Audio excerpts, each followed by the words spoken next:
Now that's service. It is 3 o'clock in the afternoon, and I was like, you know what? I think it's dry enough to pour some concrete today. What are the chances they'd be willing to come? So I got someone to call them, and they said, yep, we'll be there in an hour. And now I'm thinking, oh, what if I'm not ready? Looks like they're getting lots of beans picked. With the bowl on Maddie's head.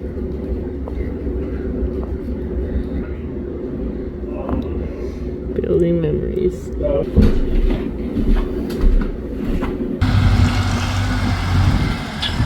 So we thought it was dry enough and we'd get the concrete truck in here. I literally just drove around the building. Stuck. Maybe it wasn't a good idea to have concrete truck come today. We'll see. We'll see how far we getting them pulled out. The worst part of it is that some people just don't realize when you're stuck, stop moving. Right? If you dig yourself a hole, then it's a lot harder to get you out than if you just kind of either rock it and then stop if you're not getting anywhere, but don't keep going and spinning your wheels, because you're just literally digging yourself a hole and it's so much harder to get you out.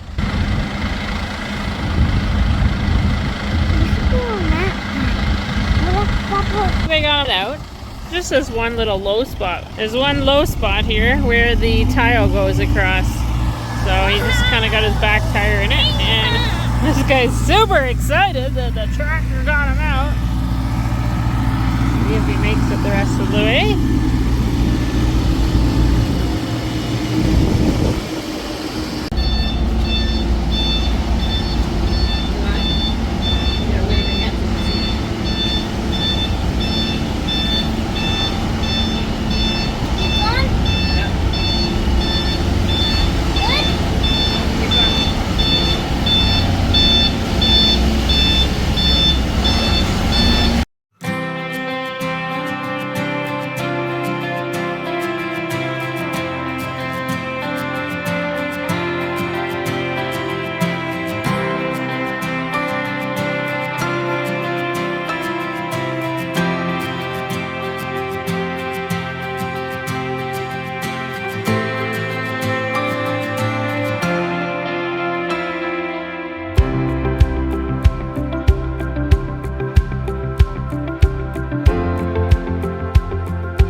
Sometimes we forget that we're YouTubers. We've been out here for a while, marveling at wonderful God's creation, and kids are all still sleeping, and we forgot to film. We're in the barn here now. We just let the geese out, checking out our concrete work.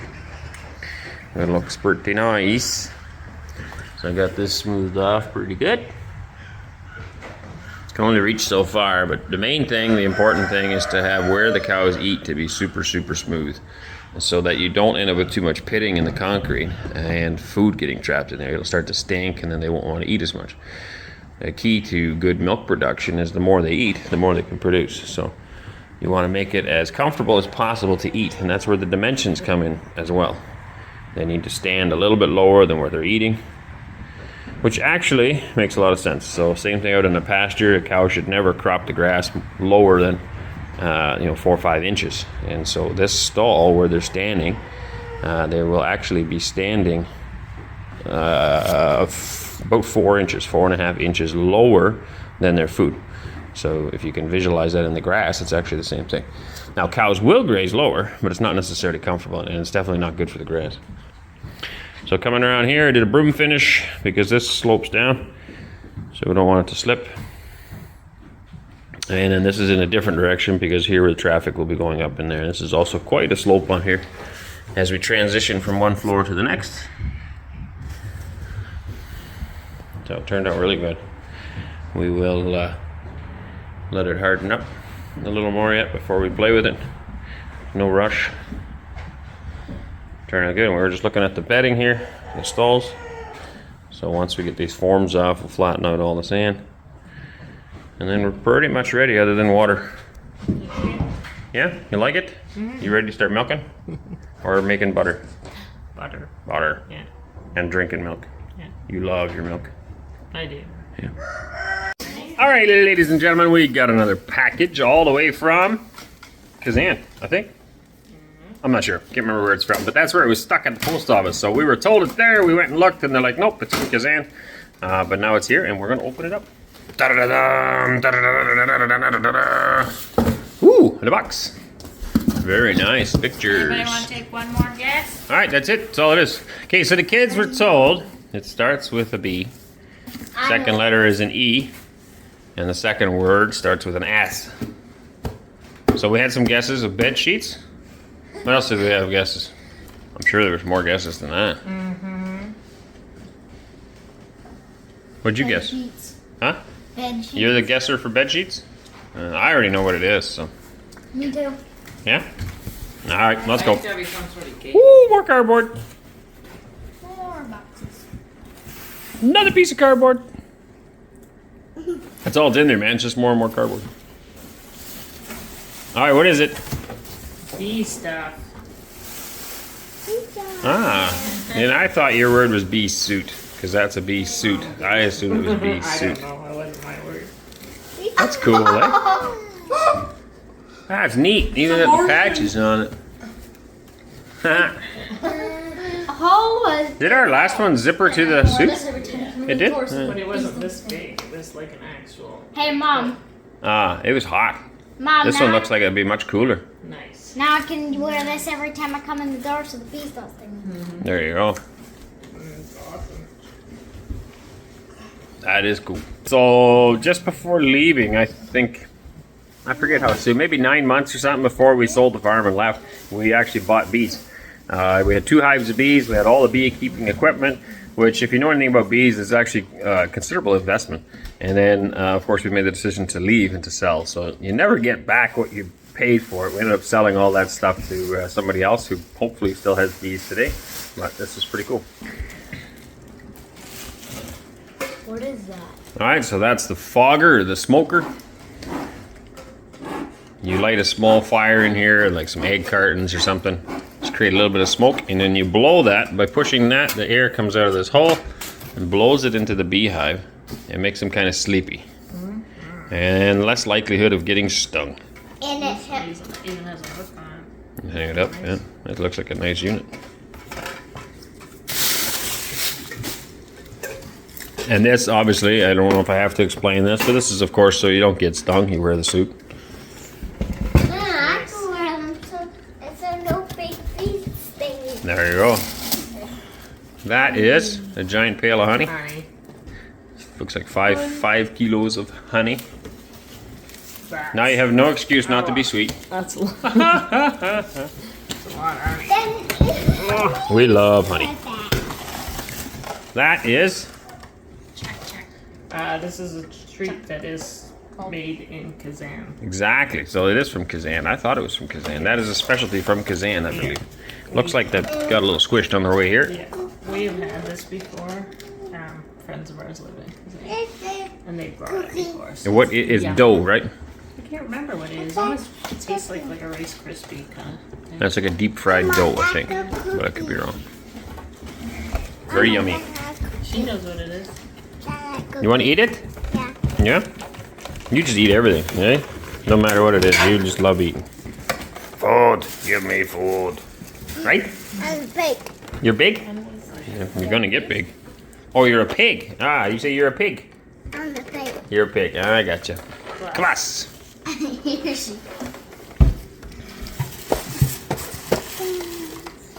And more. More kvass. Kvass. What does it say? There's two different kinds? Chlib.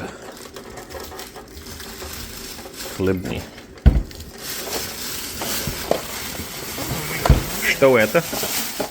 Oh, another bee suit. 2 bee suits. Oh, this is just a jacket. Just the jacket. Oh, you have to. No, this just has its own hood, so it had 2 separate things. Very nice. Maybe for me. Ah, it looks like it'll fit me just grand. I'll probably fit my whole body. Awesome. There you go. Ooh, Make a dress. nothing else. This must. Oh, that's the scraper. For the hives? Oh, yeah. Scrape the honey off the hives. Wonderful. Thank you very much. Yeah, that's the scraper. Oh, yeah. I think our last one was red, right? Or maybe? Yeah. Yeah. And the tool, and this for prying it open or something, is it not? Yeah. Yeah. Part of it, you can pop them, scrape them, Very cool. and they even have hanging. To hang them. So this year it didn't work yet to get hives. I don't think we're getting them. Spring's the best time to get them, or not? Or is it fall? No, they have to build up the honey reserve, so spring would be best. Yeah. We do So not. hopefully, we do plan on adding, as we plan on adding many things to the farm. It takes a long time to rebuild everything, but we're getting there. Slowly but surely, every day we get a little farther, and hopefully soon we will also add honeybees to the farm, and Countryside Acres honey will become something that's available. I don't know about kvass. I'm not sure. I haven't figured out how to make that yet. It's supposed to be easy to make. I really enjoy drinking it. It's very yummy. And this I haven't tried to make either. You like it? Yeah. Yeah, Kusna? I'm a pig. You're a pig. I'm a pig. All right, we've lived in this area like for a long time, but today we went to Arzamas to a vet supply place. Well, that's what they call it, but they have a lot of like chicken feeds and minerals and stuff. For us, it would just be a feed store. But anyway, we went there looking for a milk machine, didn't find one, and then it was like, you know what? We've lived in this area all this time. We've never actually explored Arzamas, so we're doing that right now. Just Anneesa and myself, Madeline, and Finley here somewhere. There he is. And I had no idea. It's absolutely gorgeous, and there's just so many churches and monasteries. It's like a big tourist attraction. And just goes to show you again, there's just so many wonderful places. Look at this amazing street. Absolutely gorgeous. There's people everywhere, and a ton of these huge churches. So we said, you know what? Let's go for a walk and see what we find.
lots to see here. It's really cool.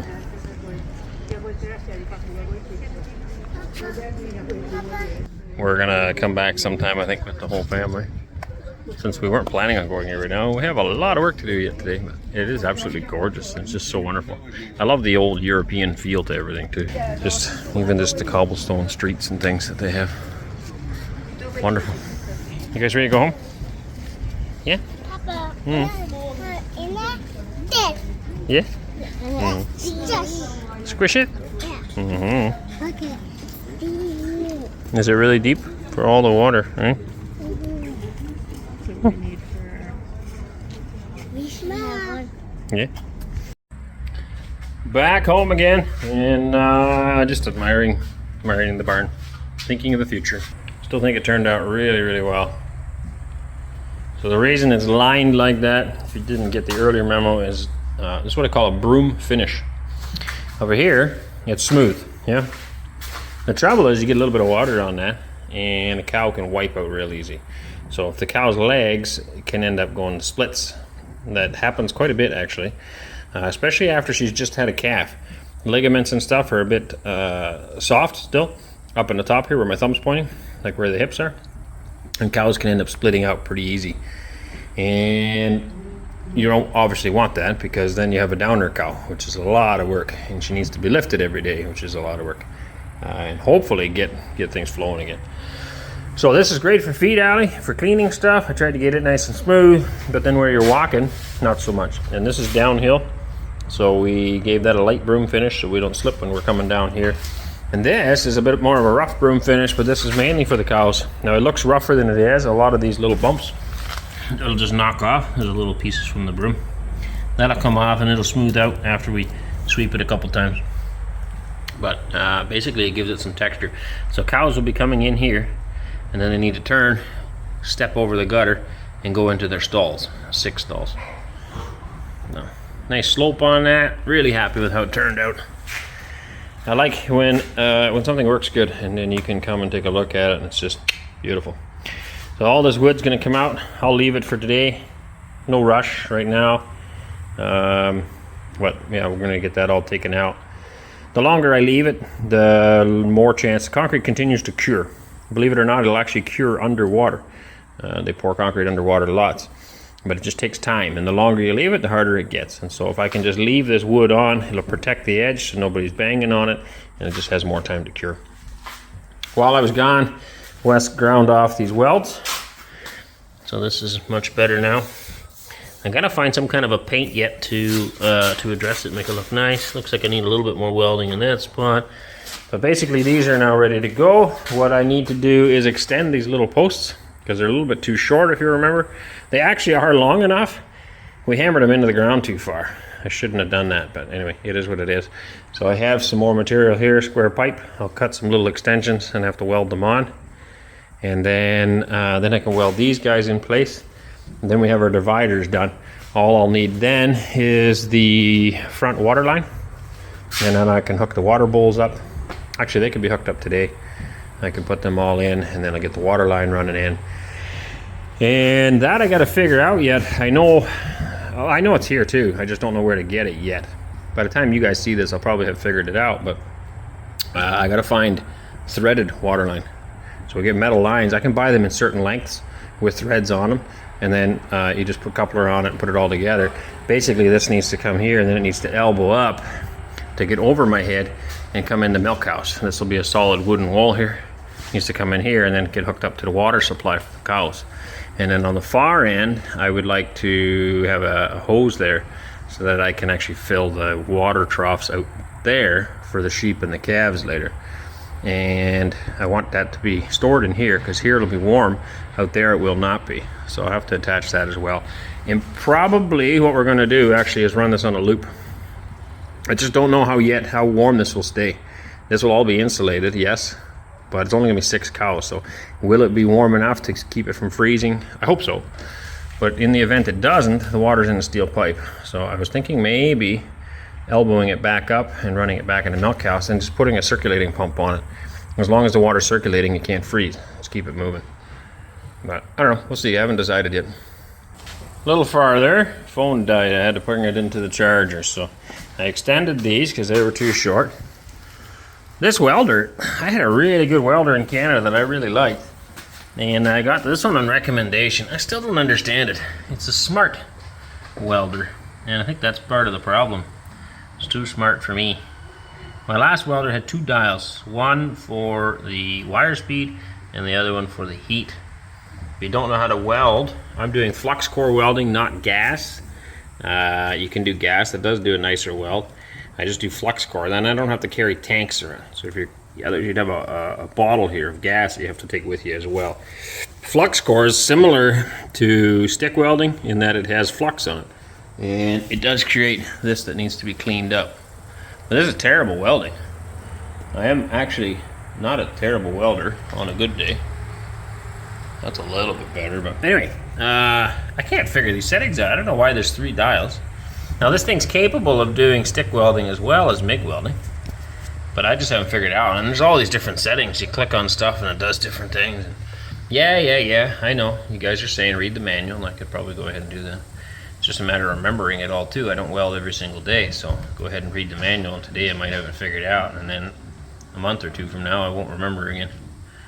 I just wish I maybe had bought one that was a bit simpler with 2 dials, one for heat, one for speed. There you go. So anyway, right now I've clicked on some stuff and now it's working differently again.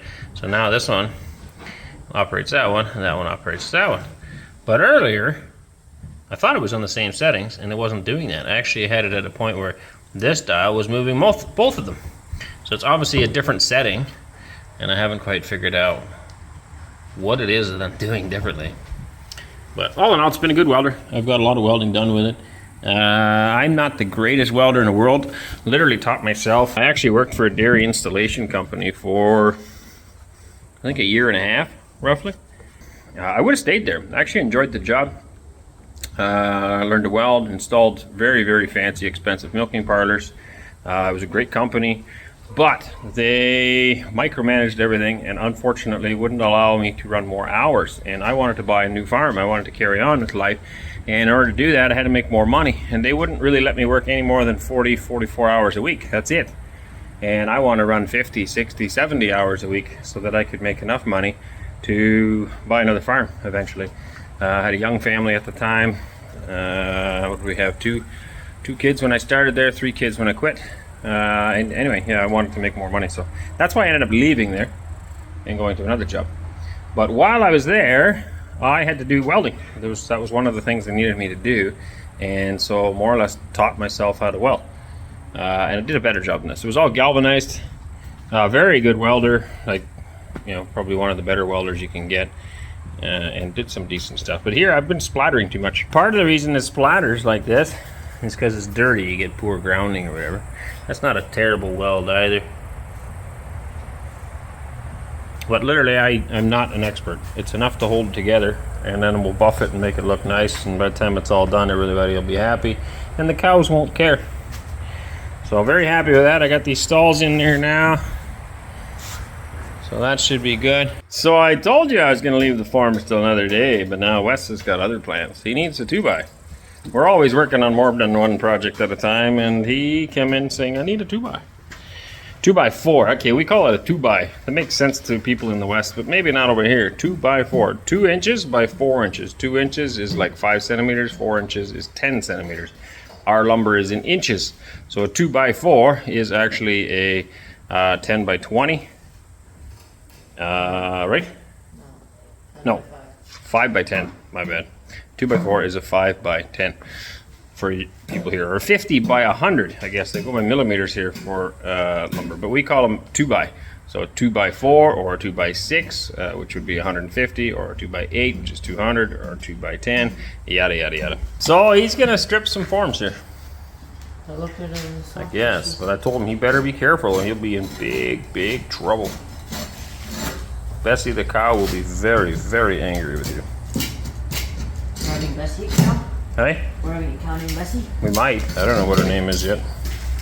Bessie or Bertha or Gertrude or something. She's going to be mad at you. That's all I know. That's all I know.